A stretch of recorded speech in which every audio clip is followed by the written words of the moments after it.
He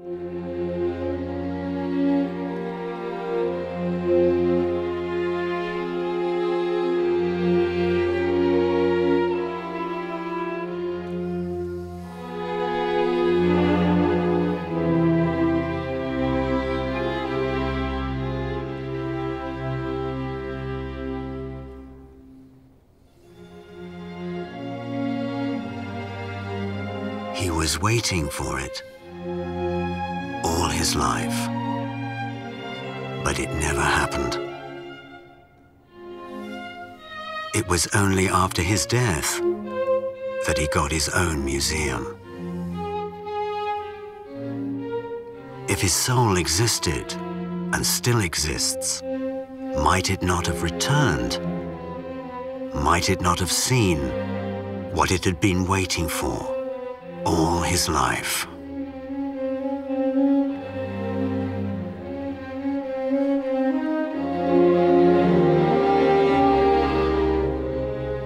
Men of genius can often be invisible, unsociable.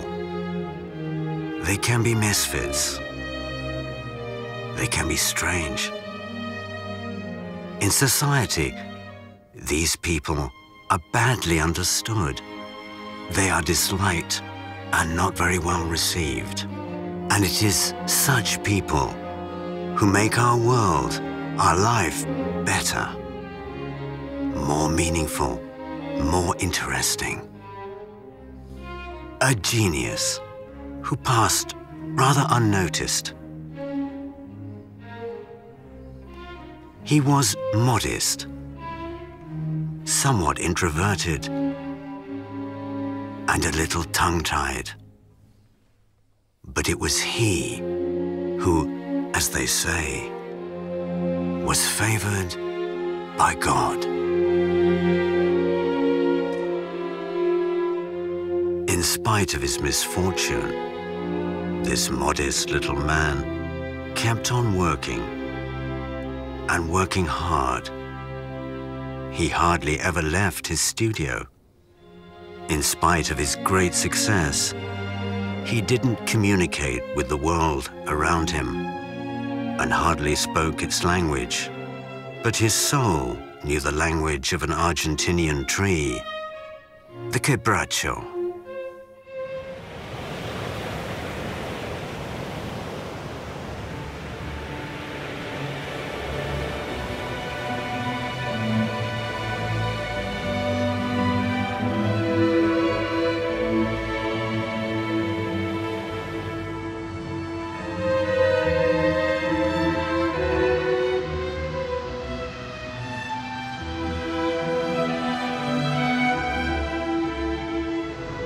This genius's personality was so large that his soul was tossed between the continents, sometimes with him, sometimes in his dreams about the motherland.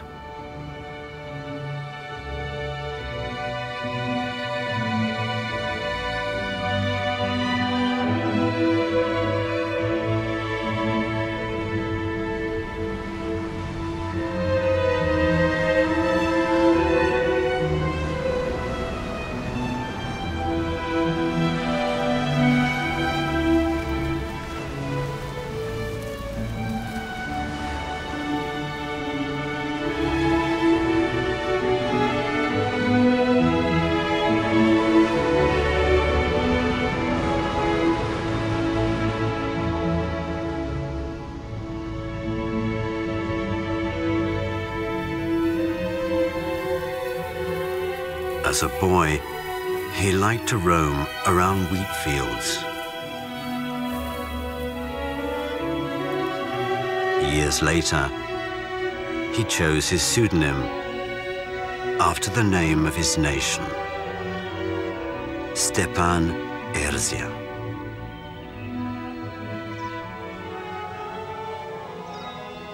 Erzia. Erzia. Erzia. Yeah. My name Stepan. is Stepan Erzia.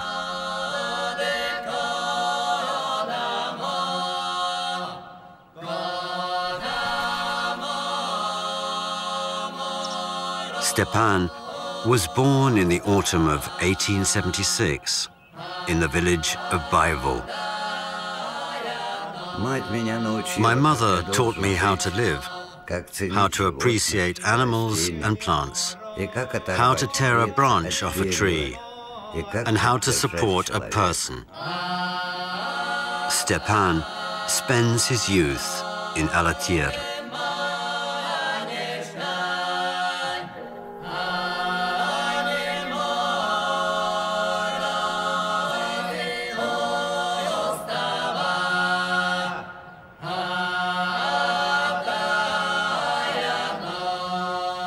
He has his first painting lessons in icon workshops.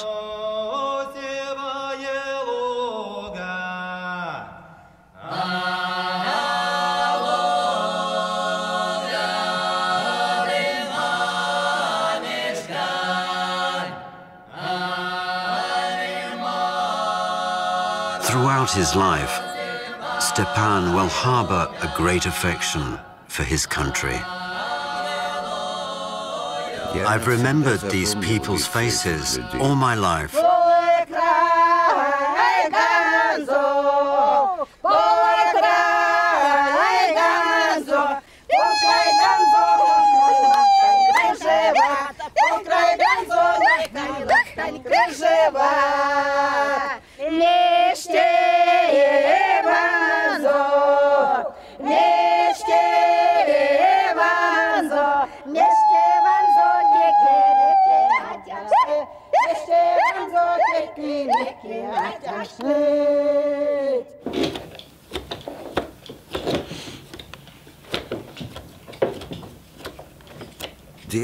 I've loved wood since my childhood. It's always warm. It's alive. That's why the warmth of life is always in it.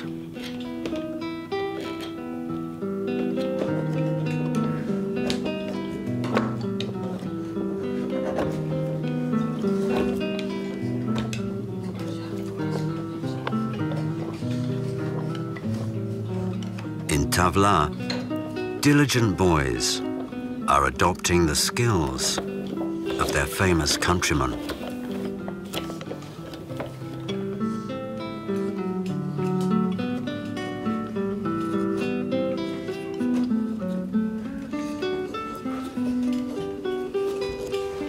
Stepan could carve wooden figures for hours. He did it passionately, obstinately, and always with great inspiration. Did he know at that time that over the years he would introduce a kind of wood to the world with which he would be able to express people's souls?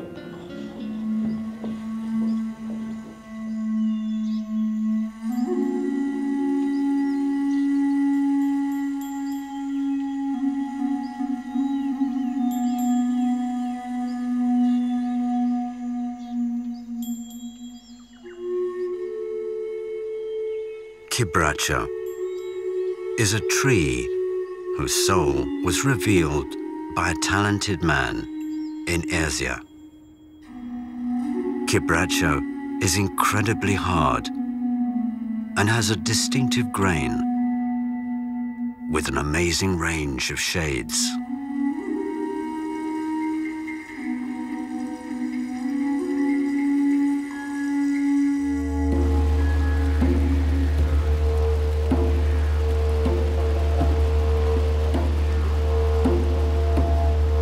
The artist discovered that Kibracho could be found in the northern part of Argentina, in the Chaco area, amid the wilderness of the rainforests. So he began his journey. Marshes, impassable swamps, clouds of mosquitoes, many snakes, mite bites and so on, make one's stay in the Kibracho woods unbearable. But everything was redeemed by the meeting of two natural geniuses, a person, and a tree. A tree able to express people's souls in a unique way.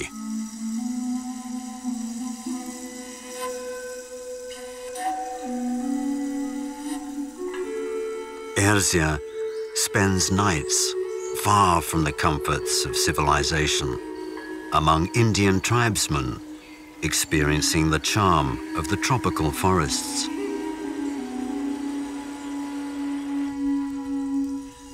One day, sitting by the campfire, he listened to a story told by a local Indian elder.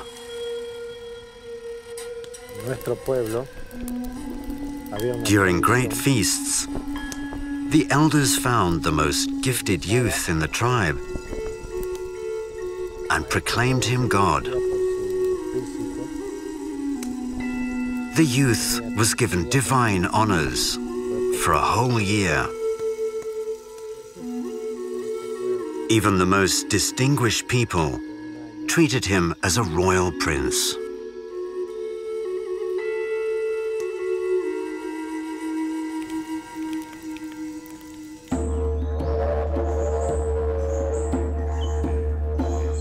Searching for wonderful wood in the selva continued for many days.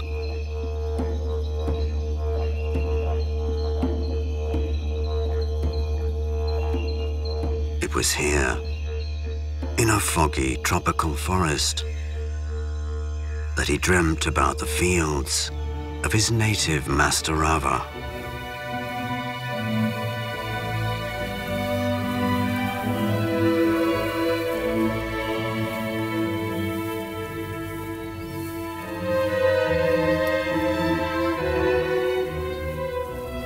He dreamt about it since his youth, since the time he encountered it in the abundant fields. And everything changed in his life. Everything played out in a new color and light. Over the years, in the artist's consciousness, its image would fuse together with that of his faraway motherland.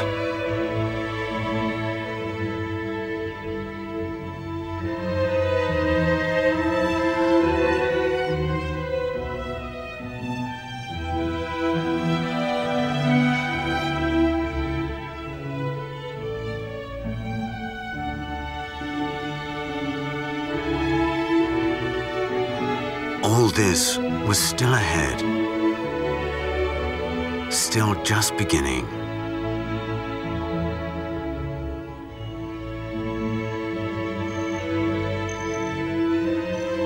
Their short romantic affair came to a tragic end.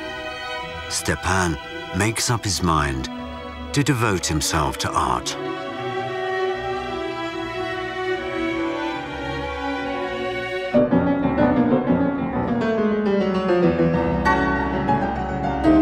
He leaves his country. He is admitted to the Moscow School of Painting, Sculpture and Architecture. In the workshop of sculptor Volnukhin, Erzia is growing rapidly as a craftsman. He wants to see the authentic masterpieces of great artists. As early as 1907, he goes to Italy by invitation of the famous master Tinelli. Here he works hard.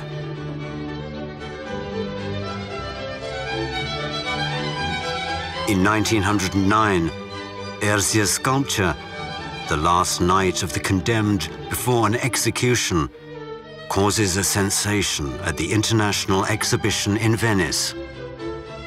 In 1910, Erzia moves to France to live in Paris. Visitors to the Nice International Exhibition and the World Fair in Rome admire his works. Erzia gains universal recognition.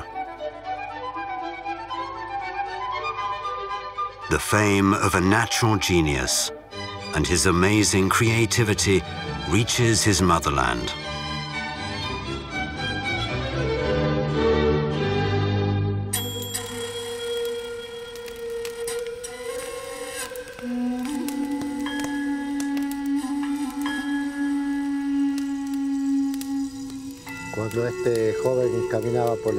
Once, during a feast that was in full swing, the man-god was dressed up in new clothes and was married to 4 well-bred maidens called after goddesses. The goddess of flowers, the goddess of young maize, the goddess of our mother in the waters, and the goddess of salt.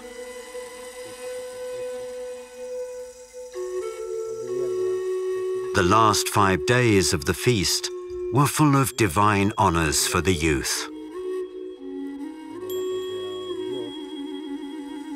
Lavish feasts and dances followed one after the other.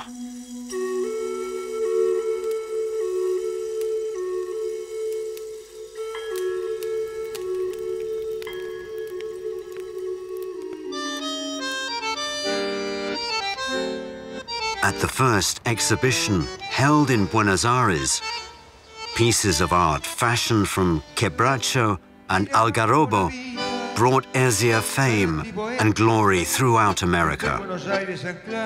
Every year, Don Stefano, as Ezia was called in Argentina, wins first prizes at art shows in Buenos Aires, Mar del Plata, Mendoza, England, and the USA.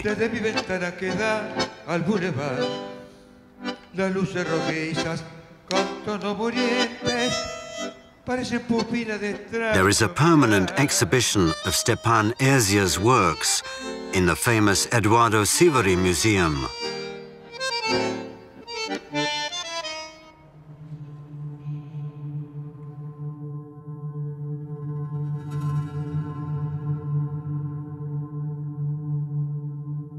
Wherever he was in the world, his workshop was his home. He spent all his time there working. He didn't even speak any foreign languages. He hardly communicated with the glamorous crowd.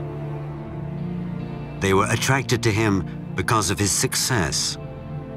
But to him and his creative nature, their attributes were alien.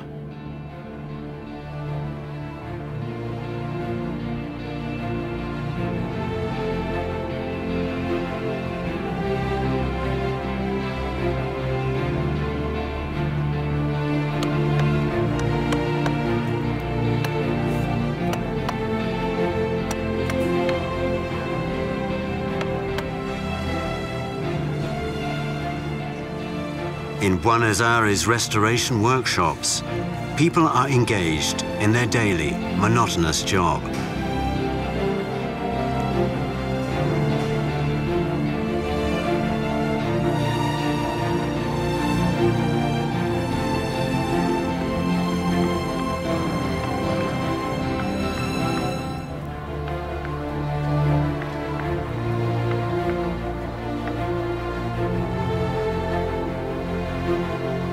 Reposo's sculpture has been in the process of restoration for years.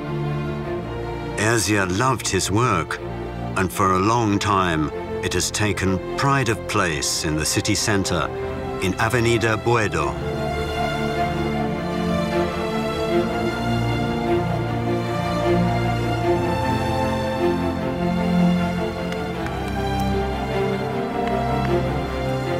Ezia went there several times.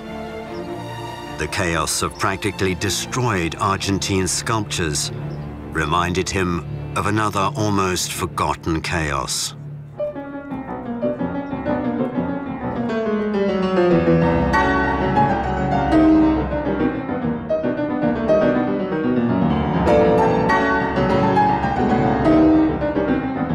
Russia was ill and going insane. There was time when all the motherland's feelings turned into a continuous, ugly cry, sounding like the cry of a person dying of a painful disease. Sometimes a body doesn't feel anything. Sometimes pain tears it apart, with all this variety expressed in a monotone, terrible cry.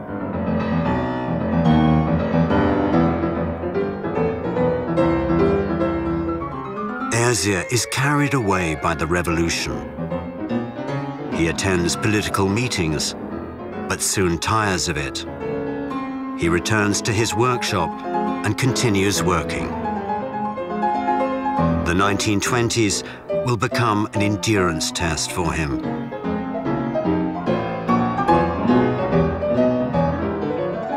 But the artist will go on living and growing in his own way. Nothing can break the harmony of his creativity.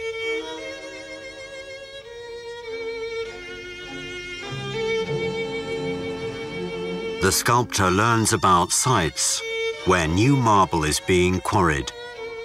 In 1920, he goes to the Urals.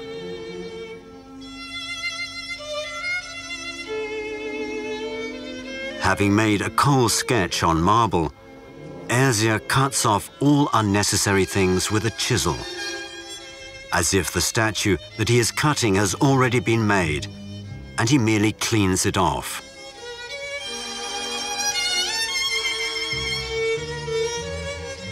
There was a talented and intelligent woman among Erzia's first apprentices. Her name was Yelena Mroz. She inspired him to chisel female images out of marble.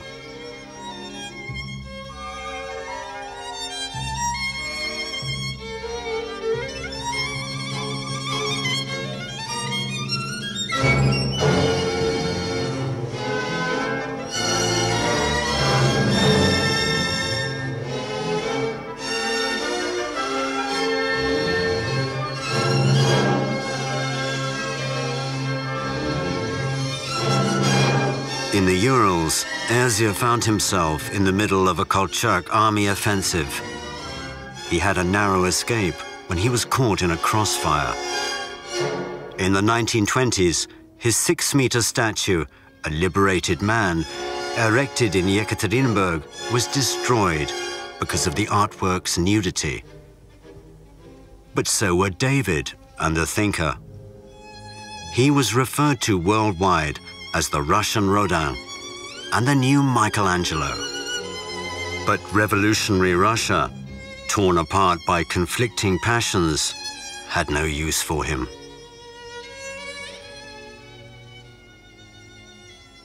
Is it true that I won't be allowed to work where I can?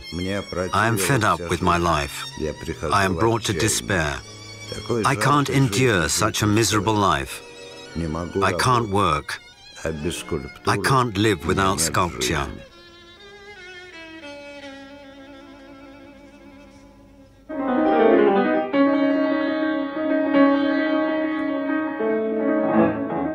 Culture Minister Lunacharsky is impressed with the sculptor's artworks.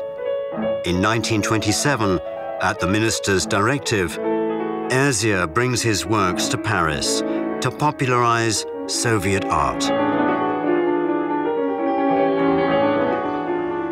Here, Erzia learns that an art dealer has fled to Argentina with a great collection of his sculptures. At that time, the president of Argentina, being a connoisseur of Erzia's talent, insistently persuades him to move to Argentina. The sculptor agrees, hoping to find his missing artworks there.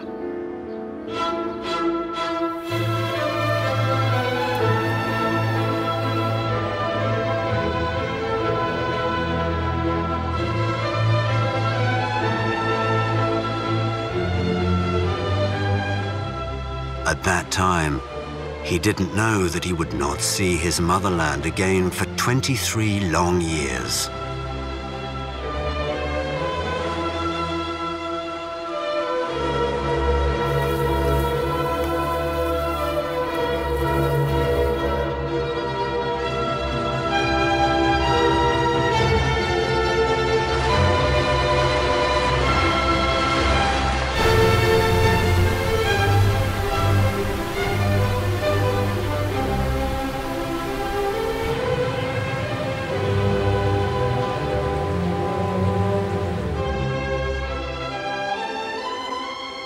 In April 1927, Erzia docks in Buenos Aires.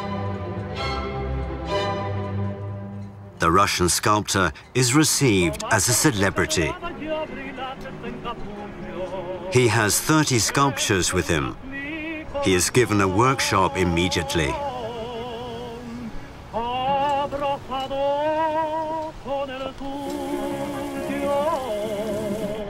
Abrazado con el tuyo, pero el alma separado. No llores, mi alma, no llores, no, que por tus penas me muero yo. Not having time to enjoy the atmosphere of this exotic country, Erzia plunges into his work.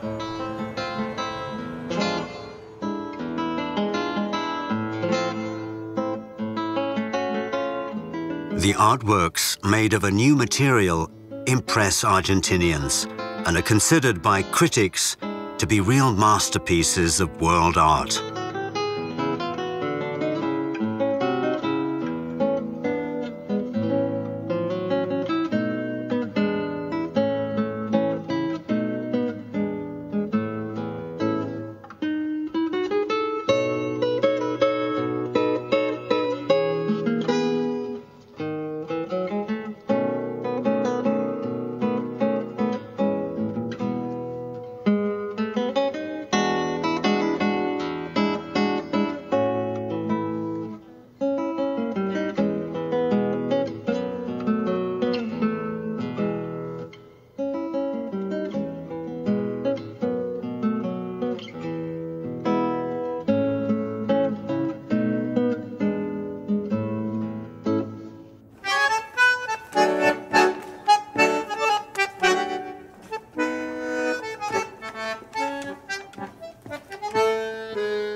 Erzia loved the La Boca district, which had many creative people living there.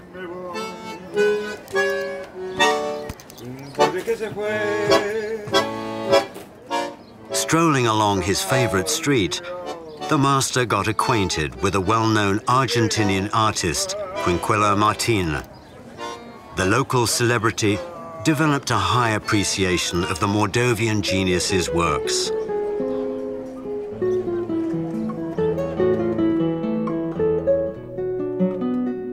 You can see one of his last remaining works of that period, A Man from Chaco, in the Quinquela Martin Museum. The creator seemed to see the image of an Indian in the Argentinian selva. It was there that he called to mind other images.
In August 1932, Erzia creates one of his most grandiose pieces of art, Moses.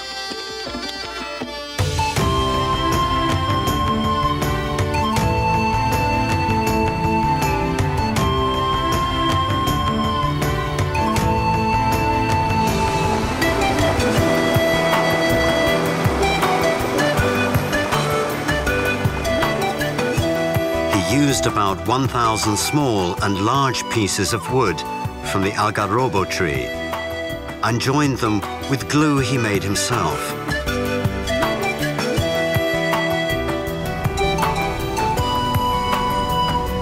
News of Erzia's new work soon spreads across Argentina. A US millionaire offers him a huge sum of money for this piece of art. I am a single man. I've got no children. My sculptures are my children. Who sells their own children?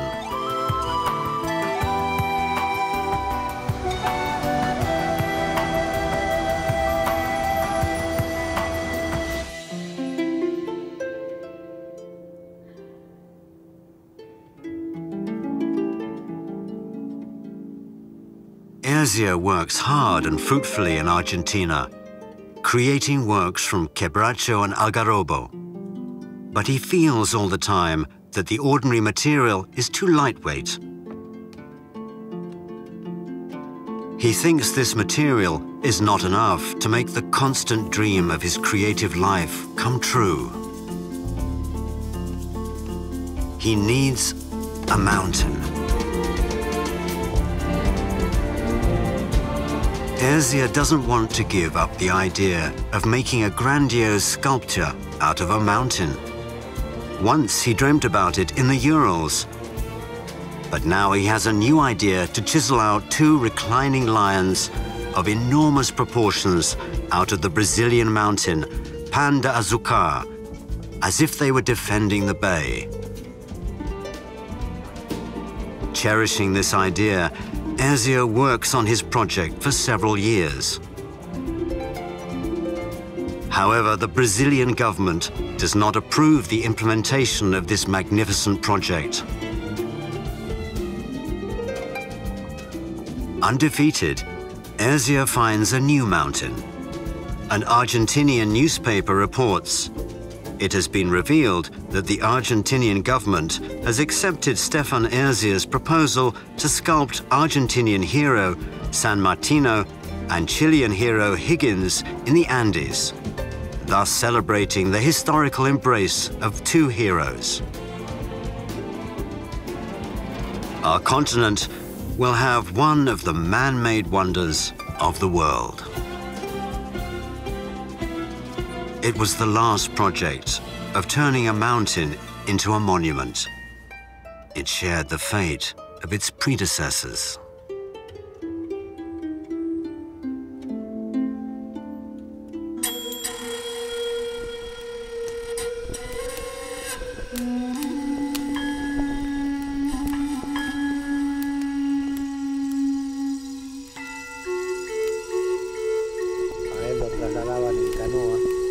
On the last day of a grand feast, the youth, accompanied by his wives, boarded a canoe covered by a regal canopy. He sailed to a hill-like island rising above the smooth surface of the lake. The island was called a Hill of Parting, for 4 wives of the God-man parted with him.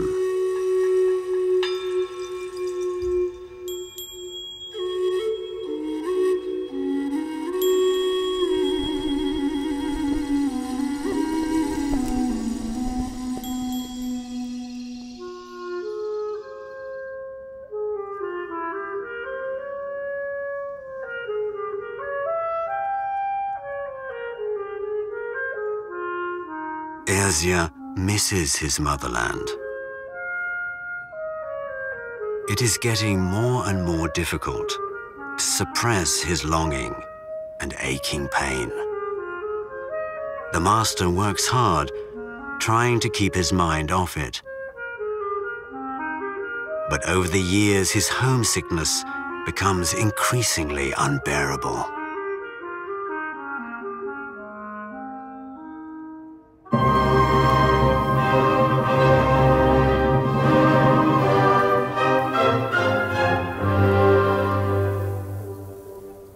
He dreams about the fields and spirits of his far-off native land. They revive images of half-forgotten forests, sky, rivers.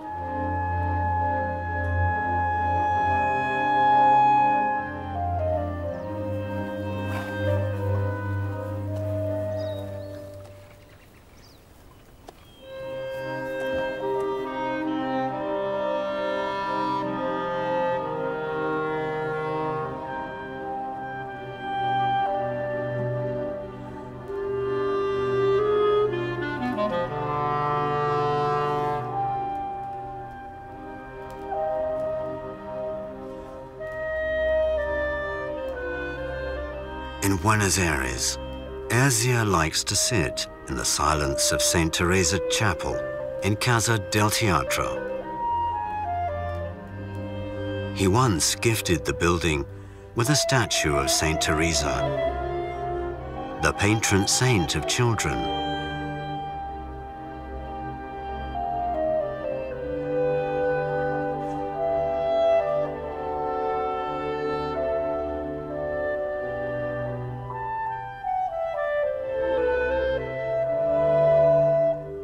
St. Teresa is one of only few of his sculptures that can be found in Argentina.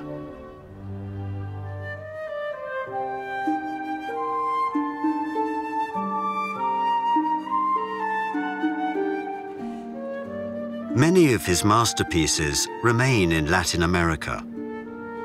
Most of them are in private collections, and it's almost impossible to view them. The stolen sculptures weren't found either.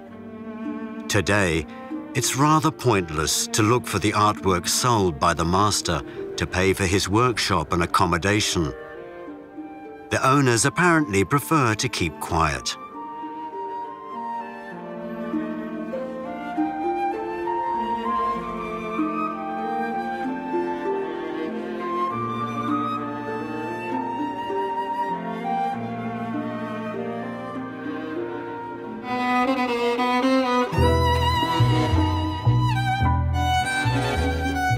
The amazing ballerina, however, didn't disappear. She stands frozen in a particularly graceful posture in the entrance hall of a private house.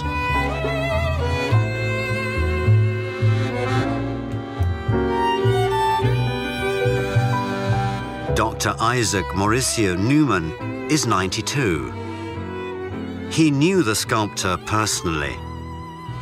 In his private collection, there is a sculpture, a child's head, made of rare black quebracho. I was so glad when he was patting me on my head. It was so pleasant, and I was looking at him. He was an idol for me. He had a mustache, burnt with his pipe. He was smoking it all the time.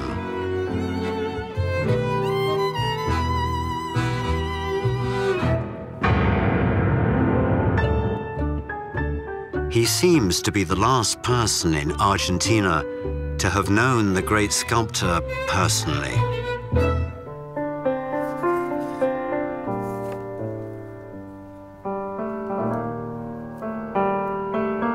Natalia Nikolaevna Bocharova, a contemporary of Dr. Newman, knew Erzia as well. Only she communicated with Erzia at the other end of the world. She looked after the old artist. She helped him. The old master handed over all his archives to her. When he left Argentina, he purchased the works he'd sold, as many as possible to bring to Russia. He wanted to donate them to the Russian state in order that they would be shown in a museum.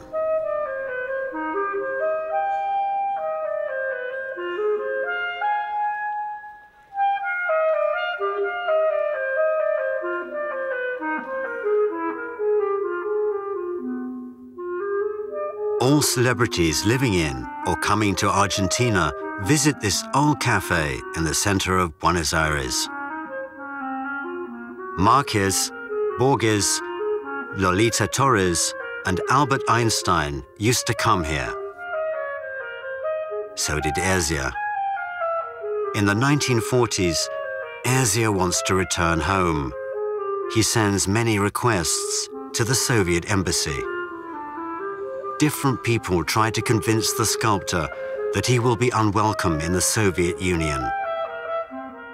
A person from the United States offers to pay $7 million for all Erzia's sculptures to exhibit them in the New York Museum of Modern Art.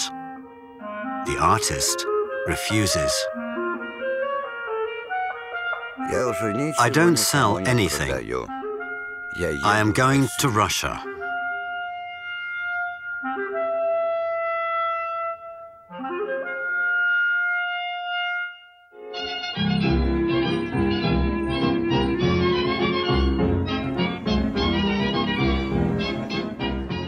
He believed that this would be the end of his solitude, that his friends were waiting for him, that he would see the bright side of life again.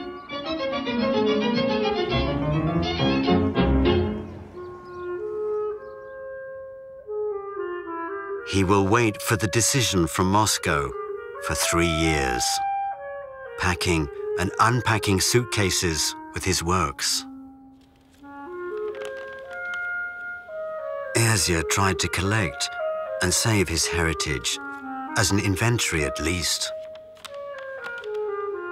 Most of his works were lost, damaged, or ended up in private collections. But he obstinately tried to collect and keep everything in order to donate it to a museum in his country. In the summer of 1947, after seeing off another ship that would not bring him home, Erzia breaks the containers in which he packed the sculptures for the journey to the USSR. Everyone thought the artist had left, but he was sitting in the harbor, weeping bitterly.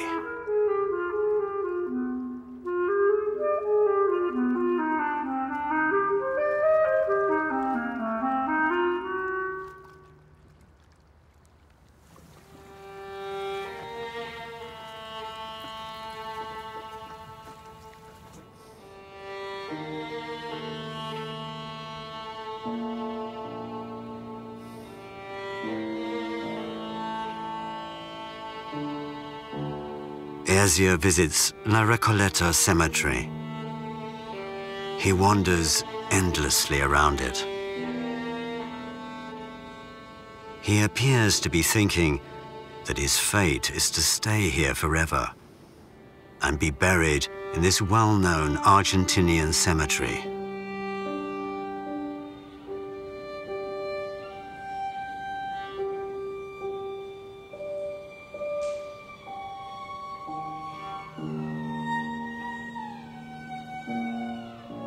People and their creations have sunk into oblivion for years, for centuries, for millennia. How many of the creators are not remembered? How much precious art has been destroyed, lost forever, forgotten, and left unfinished?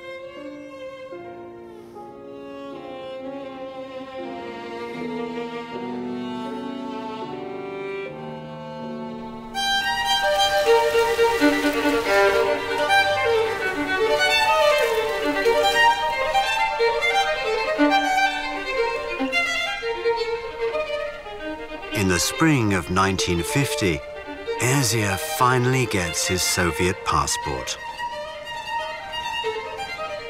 200 sculptures are loaded onto an Italian ship, the Giulia. The artworks and their creator set off for faraway Moscow.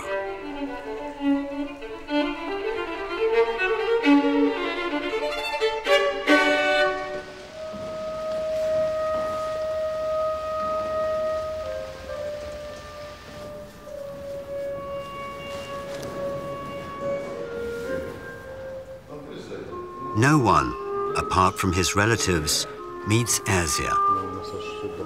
There is no place for sculptures and pieces of precious quebracho. The promised workshop is not given to him. And a high-ranking well-wisher says, "Why have you returned? I have spent 3 years preventing you from coming home." Finally, a workshop is provided. His sculptures are taken to Zagorsk and unloaded in a deserted church. Snow covers the cases.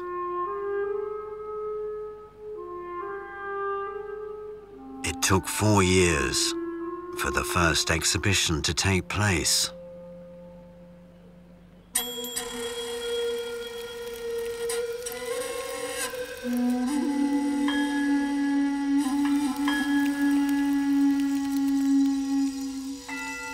Luego de esa ofrenda, cada vez se hacía con más fervor.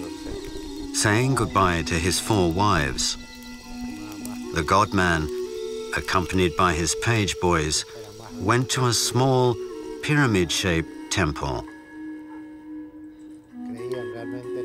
The priests were waiting for him at the top of the pyramid. They grabbed him and spread-eagled him over a stone.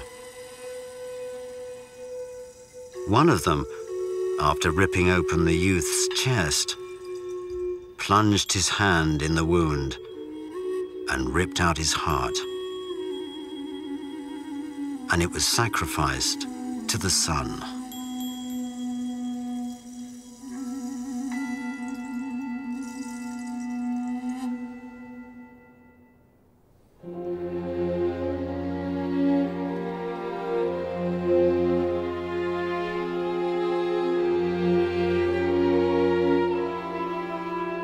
He was waiting for it all his life. If his soul still exists, might it not have seen those things it had been waiting for all his life?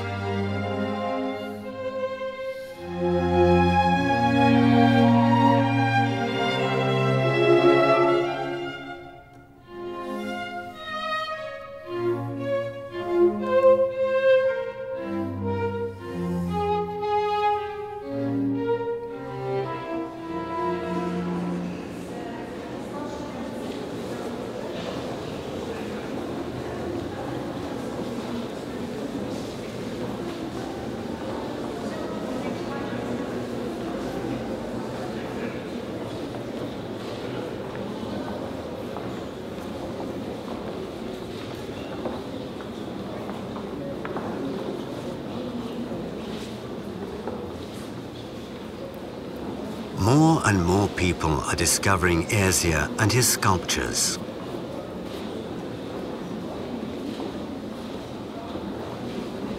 Has the genius left? Could he ever leave?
життя, дитю життя, дитю життя, зойоро, дитю життя, де зойоро, одаїня, зойоро.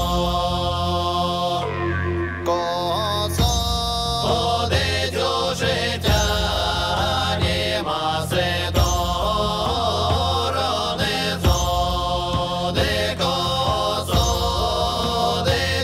життя, ані